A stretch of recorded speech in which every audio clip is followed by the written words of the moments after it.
তো মাথায় কালার করা ডান। এখানে এই যে জিনিসপত্রগুলো, আর আমি দেখো হাতের কি অবস্থা। এটা সাবান দিলে আই থিঙ্ক উঠে যাবে, কিছু করার নেই। গ্লাভস পরি। হ্যাঁ, এই কালারটা আমি করি, কিন্তু এটা একদম ফুল প্যাক, মানে এটা পাওয়া যায়নি, 15 টাকারটা পাওয়া যায়নি, তো ওই জন্য দুটো নিয়ে এসেছিলাম। অনেক টাকা নষ্ট করেছি পার্লারে গিয়ে গিয়ে কালার করে করে, কি টাকা নেয় জানো। প্রথমে তো তোমার কাছ থেকে চুলের লেন্থ অনুযায়ী নেবে। আমার যেমন নিয়েছিল প্রথম যখন কালার করালাম 2000 টাকা, তারপর মাসে মাসে তোমার 800, 850। শেষকালে কি করব, মাথা খারাপ হয়ে যেত যে এতগুলো টাকা দিচ্ছি, কি করব। মা বাবা অনেকদিন আগে থেকেই বলে যে এগুলো কর, না যদি স্কিনে প্রবলেম হয়, এত কম দাম। তো আমরা সবসময় ভাবি যে কম দাম বলেই জিনিসটা খারাপ, সেটা কিন্তু না। তো আমি দেখলাম আর কোনো উপায় নেই, কারণ আমি কোনো রোজগার করি না। মাসে মাসে 800 টাকা, মানে খুবই বিভৎস ব্যাপার। তো কি আর করবো, শেষকালে এই কালারই জিন্দাবাদ থাক।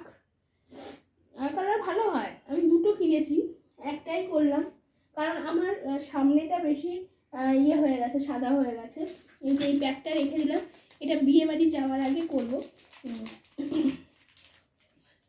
কি করব, খারাপ কপাল, তাড়াতাড়ি চুল সাদা হয়ে গেছে। এটা তুমি ভালো শাড়ি পরেছো, সুন্দর করে সেজেছো, মাথায় যদি পাকা চুল, খুবই অড দেখায়।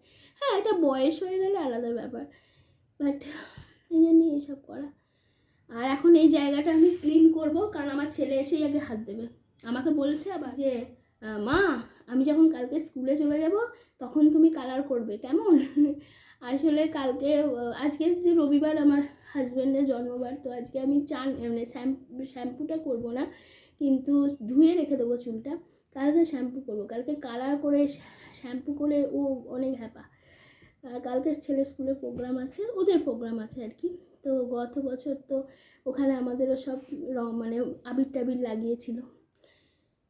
তারপর এখন ছেলেকে বলেছে হোয়াইট কালারের ড্রেস পরে যেতে। গত বছর আমি ওর জন্য একটা হ্যাপি হোলি এখানে লেখা গেঞ্জি কিনেছিলাম, তো সেই গেঞ্জিটা এখন খুঁজবো, তারপরে সেই গেঞ্জিটা পরেই পাঠাবো, যা হবে হবে। ওরকম ফুল হোয়াইট কালারের ড্রেস আছে, ও স্যুটের সাথে যে জামাটা আছে সেটা আছে, সেটা পরেই পাঠাবো। আবির হোক যা হোক, সেটা তো কেচে ইস্ত্রি করা আছে, ওইটা পরেই পাঠিয়ে দেবো। অত আর পারছি না। তো চলো, এখন ছেলেকে ওই পাশের বাড়ি খেলতে গেছে, ওখান থেকে ছেলেকে নিয়ে আসি, এনে চান করাই। আবার সেই যুদ্ধ, খাওয়ানো, মানে আতঙ্কিত হয়ে গেছি ওকে খাওয়াতে বসে। খুব খুব ট্রাবেল দেয়। তো তোমাদের দেখাই আজকে কি কি রান্না হয়েছে। এই যে ভাত, আজকে আমলকি দেওয়া হয়েছে ভাতের মধ্যে, ওই জন্য একটু ভাতটা কেমন কেমন দেখাচ্ছে। আর এই দেখো, এটা হলো চাটনি। ছেলে এসে গেছে বোধহয়, চলো কি দেখি। হ্যাঁ,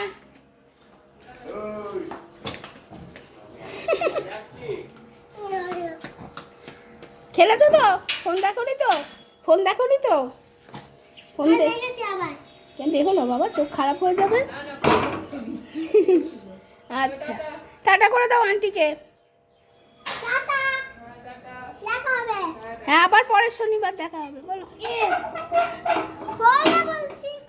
চকো, দেখো চকো ছুটলো। জল খাও।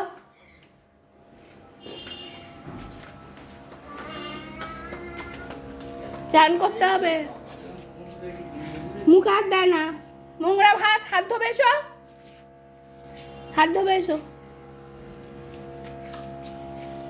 তো এটা হলো ওল ভাতে, আমার ভীষণ ফেভারিট। এটা একটা পাঁচমিশালি সবজি করেছে, এই ঘন্ট করতে যে পিসি কি ভালোবাসে আমি জানি না। যাই হোক, এইটা কী করেছে, ও এটা কালকের ডাল, এটা বাঁধাকপির তরকারি। শীতকাল মানে প্রতিটা ঘরে বাঁধাকপি, ফুলকপি। আর তোমার আর হলো এখানে আছে চিকেন, লাল লাল ঝাল ঝাল চিকেন, কিন্তু আজকে ঝালটা একটু বেশি হয়ে গেছে, এটা একটু ম্যানেজ করতে হবে সস লেবুর রস দিয়ে।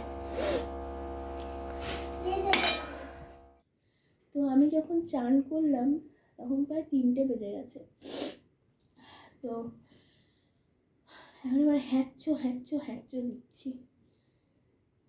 তো গত বছর আমি ওদের কালকে স্কুলে হোলি সেলিব্রেশনে মানে হোয়াইট কালারের কিছু পরে যেতে বলছে, আর প্লেন হোয়াইট কালারের ওর কিছু নেই, হোয়াইটের ওপর কাজ আছে, অনেক জামা আছে। এবার ওদের আবির খেলা হয় জানি, কিন্তু এবার গত বছরে আমি ওর জন্য একটা হোলি ড্রেস কিনেছিলাম। তো এই বছরে হাতিবাগানে দেখলাম সেই ড্রেস ছেড়ে গেছে। আর এই ব্যাগটায় হলো যেগুলো পুরনো জামা কাপড়গুলো পরি না বা কিছু, বা যেগুলো পরবো না, শীত পরে যায়, শীতের জামা কাপড় পরবো, সেগুলো এক্সট্রাগুলো আমি এখানে রেখেছিলাম। তো তার সাথে ওর জামাটাও আমি রেখেছিলাম। তো দেখি এরকম 2টো ব্যাগ আছে, তো কোনটাতে আছে একটুখানি ভাবলাম দেখে নিই যে কোনটাতে আছে। আর গোপালেরও নতুন জামা আছে, তো হোলির দিন ইচ্ছা আছে একটু ঠাকুরকে পুজো করার মিষ্টি দিয়ে। তো চলো দেখি কোন ব্যাগে আছে, তারপর আবার ফিরে আসছি। তো এই যে ওয়ার্ড্রোবটা দেখছো, এই ওয়ার্ড্রোবের মধ্যে আমার শীতের সব জামা কাপড় থাকে, আমার আর আমার হাজবেন্ডের। আজকে সকালবেলা ও কিছুটা বার করে এইরকমভাবে করে রেখে গেছে, মানে এত কাজ বাড়ায় কিছু বলার নেই। আর কবে আমি কাশ্মীর বেড়াতে যাব আমি জানি না। আমার বর দেখো কবে একটা কোট এনে রেখে দিয়েছে, এখানে এই কাশ্মীর ওই সব জায়গায় ঠান্ডাতে এই কোটগুলো লাগে, থেকে থেকে ময়লা হয়ে যাচ্ছে। তো আজকে যখন গোছাতে লেগেছি, 3টে আলমারি গোছানো হয়ে গেল একটা ব্লাউজের জন্য, আর ছেলের ওই যে হোলির ড্রেস বললাম ওইটার জন্য। ঠিক আছে, খুব ভালো হয়েছে। এই চাদরটা আমার শাশুড়ি মায়ের, উনি খুব গায়ে দিতেন। আমার এগুলো গায়ে দিতে না কেমন একটা লাগে, ভয় বলবো না, এই যে ওনাকে হাফ দেখা যাচ্ছে, বাট কেমন একটা লাগে যেন গায়ে দিলে। আর শ্বশুরমশাই না কিরকম তাকিয়ে থাকে, এই জন্য আমার গায়ে দিতে ভালো লাগে না। তো ওনার জিনিস আমি এরকম কেচে শ্বশুরমশাই ইস্ত্রি করে রেখেছিলেন, আমি গুছিয়ে রেখেছি। এই যে ওনার শাল, আমি জীবনেও গায়ে দিইনি। এটা কিন্তু একদম সুতোর কাজ করা শালটা, কিন্তু খুব দামি শাল। আমার শাশুড়ি মাও খুব একটা গায়ে দিত না, বাট খুব বেশ বিয়ে বাড়িতে গেলে গায়ে দিত। তো সব যখন গোছাচ্ছে, হন্ডল মন্ডল যখন হয়েই গেছে, তখন গুছিয়েই দিই। এটা আমার মা একবার আমার বরকে দিয়েছিল, ও তো সোয়েটার খুব একটা পরে না, প্রথম পরেছে। আর এইগুলো সব ওর মানে বিয়ের আগের সব কিছু, এখন যেটা ওর গায়েও হবে না, ফেলেও না, কাউকে দেয়ও না, মানে কি আর বলবো। আর এত নিশ্চিন্তে কাজ করতে পেরেছি কারণ আমার ছেলে ঘুমোচ্ছিল বলে। এই সোয়েটারটা দেখাই, এই সোয়েটারটা এখন আর আমার গায়ে হয় না, মানে শরীরের তো অনেক পরিবর্তন হয়ে গেছে। এই সোয়েটারটা আমার শাশুড়ি মা আমার জন্য কিনে এনেছিল আমার বিয়ের পর, একদম বিয়ের পরই, প্রায় 20-25 দিন হয়েছে। এখন এই সোয়েটারটা আমি গায়ে দিয়ে দেখেছি, আমার গায়ে ঢোকে না, রেখে দিয়েছি তাও স্মৃতি হিসাবে।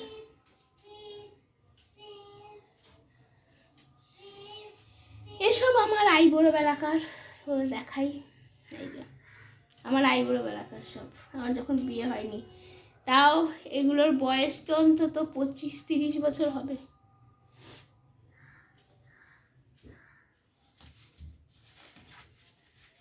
তবে আমার মনে হয় জমিয়ে না রেখে কিছু মানুষকে দিয়ে দেওয়া উচিত, বা কারণ হয় না ভর্তি হয়েই যায়, তো সেগুলোর জন্য। এই যে আমার শাশুড়ি মা ব্লাউজের সাথে মানে শাড়ি, এই যে আমি এত শাড়ি পরি, আমি এত মানে শীতকালেও তো অনেক জায়গায় নেমন্তন্ন থাকে, শাড়ি পরি, আমি কোনোদিন গায়ে দিইনি। খুব গায়ে দিতেন এটা উনি।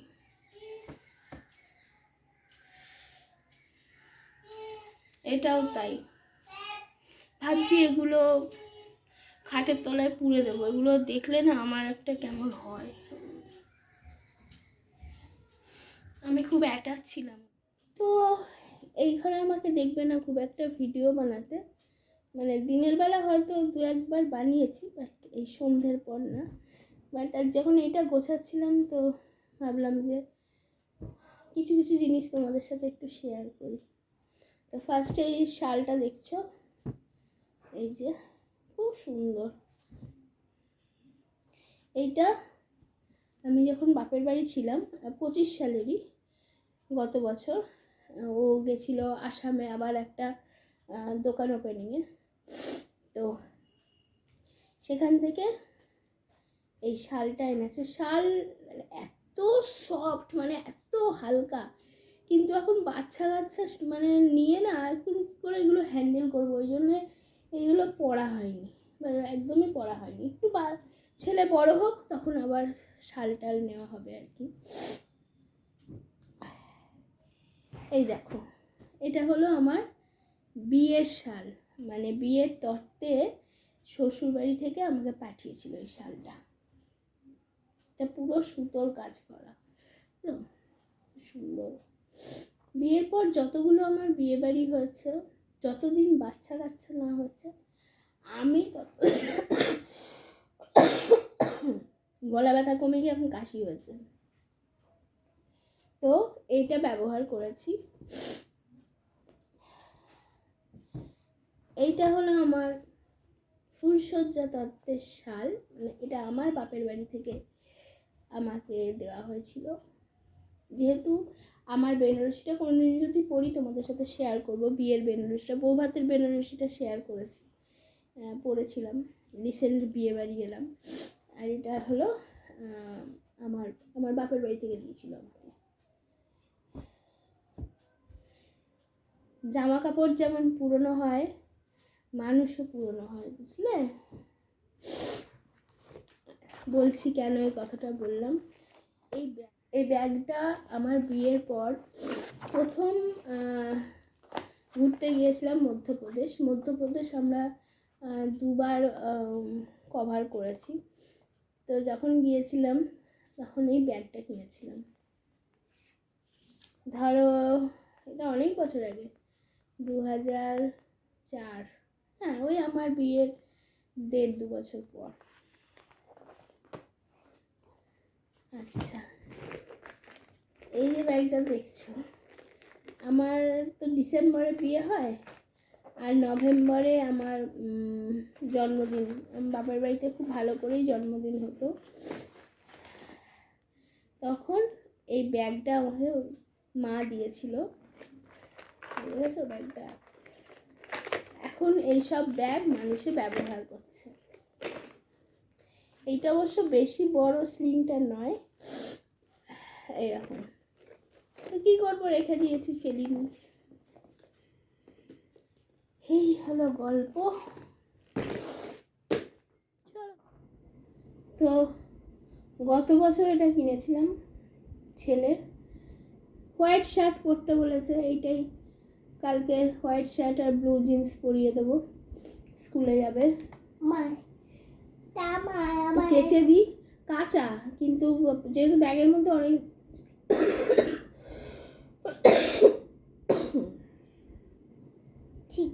2025-এর আগস্ট সেপ্টেম্বর থেকে শুরু হয়েছে, 26 জানুয়ারি ফেব্রুয়ারি চলে এলো, শেষ হতে চললো, ফেব্রুয়ারি চলে এলো কি শেষ হতে চললো, মার্চ আমি কি বলছি, জানুয়ারি ফেব্রুয়ারি শেষ হয়ে গেল, মার্চ চলছে। আমার শরীর খারাপ সেই। এইটা কিনেছিলাম, আর আমার জন্য এইটা কিনেছিলাম, আমি ভিডিও করব বলে। এই যে এটা তোমার গত বছর কিনেছি, এটা তুমি খুলে বলো। আগে হোলির জন্য ভাবতাম না, কারণ রং টং খেলতাম না, কিছু খেলতাম না। এখন আমার বাড়ির সামনে রং খেলা রীতিমতো হয়। তো গত বছরও ননদের জামা দিয়েছিল, সে অনেক পুরনো হয়ে গেছিলো বলে সেইটা দিয়ে খেলেছিলাম। তারপর থেকে জামাটা কেচেছিলাম, দিয়ে বিচ্ছিরি হয়ে গেছে জামাটা। এবার ভাবছি কী পরে রং খেলবো, তো সেটা একটা ভাবনা আছে। আমাদের সব আশেপাশে ওরা সব নতুন জামা কাপড় কেনে রং খেলে সেই জামা কাপড়গুলো নষ্ট করার জন্য। আমার অত চাল নেই, আমার এই পুরোনো জামা কাপড়গুলোই নেমে পড়বে, যা ভাববে যা হবে হবে। হলো